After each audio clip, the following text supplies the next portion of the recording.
ఆయన రాష్ట్ర స్థాయి పదవిలో ఉన్నారు. ఇండియన్ ఆయిల్ కార్పొరేషన్ ద్వారా విశాఖలోని తూర్పు నౌకాదళ నౌకలకు డీజిల్ సరఫరా చేసే కాంట్రాక్ట్ను తనకు కావాల్సిన ఓ కాంట్రాక్టర్కు ఇప్పించాలనుకున్నారు.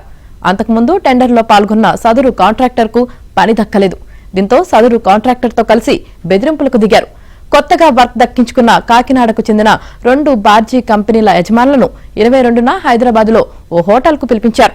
తాను చెప్పిన కాంట్రాక్టర్కు వర్క్ అప్పగించేయాలంటూ అతన్ని పక్కన పెట్టుకుని వార్నింగ్ ఇచ్చారు.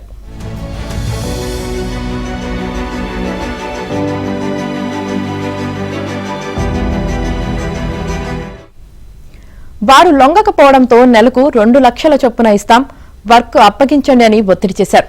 కాకినాడ పోర్టు నుంచి క్లియరెన్స్ పత్రాలు రావాలంటే ఈ 2 కంపెనీలు తమ బార్జీలను తనకు కావాల్సిన కాంట్రాక్టర్ నుంచి అద్దెకు తీసుకుంటున్నట్లు అంతర్గతంగా ఒప్పందం చేసుకోవాలని బెదిరించారు.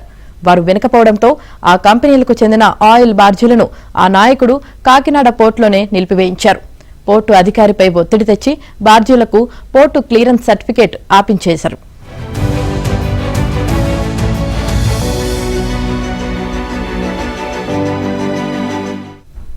విశాఖలోని ఐఓసీకి 21లోగా అప్పగించాల్సిన బార్జీలు కదలకపోవడంతో ఆ కంపెనీ కాంట్రాక్టు రద్దు హెచ్చరిక జారీ చేయడంతో సదరు వ్యాపారులు లబోదిబోమంటున్నారు.